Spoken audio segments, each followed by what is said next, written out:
Сайн дурын дархлаажуулалт гэдэг нь иргэн өөрийн хүсэл дээр сайн дурын үндсэн дээр дархлаажуулах бэлтгэл хэрэглэхийг сайн дурын дархлаажуулалт гэдэг.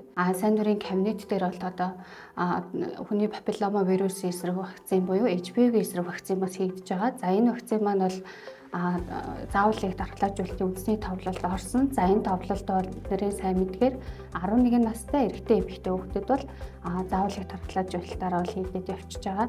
За харин сайн дурын дархлаажуулалтын кабинетаар болохоор 12-оос 15 насны хүүхдүүд бол одоо улсын хэмжээнд бол нөхөн дархлаажуулалтаар бол одоо үн төлбөргүй хийгдэж явж байна. Харин 15-аас дээш насны хүүхдүүд бол 15-аас тэр ялангуяа 15-аас 19 насны хүүхдүүд бол папиллома вирусын эсрэг вакцинаа сайн дурын кабинетаар хийлгэж болно.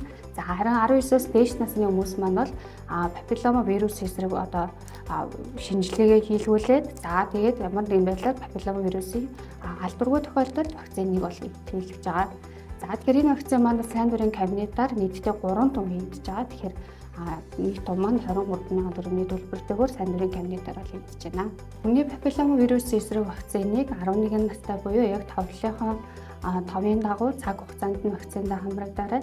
За мөн одоо насанд хүрсэн хүмүүс маань ч гэсэн папиллома вирусын эсрэг халдвараас сэргийлэхийн тулд уг вакциныг сайн дурын үндсэн дээр хийлгүүлээд өөрсдөө хариултнуудыг хамгаалаарай. Өнөөдрийн вакцин ирээдүйн хамгаалалт.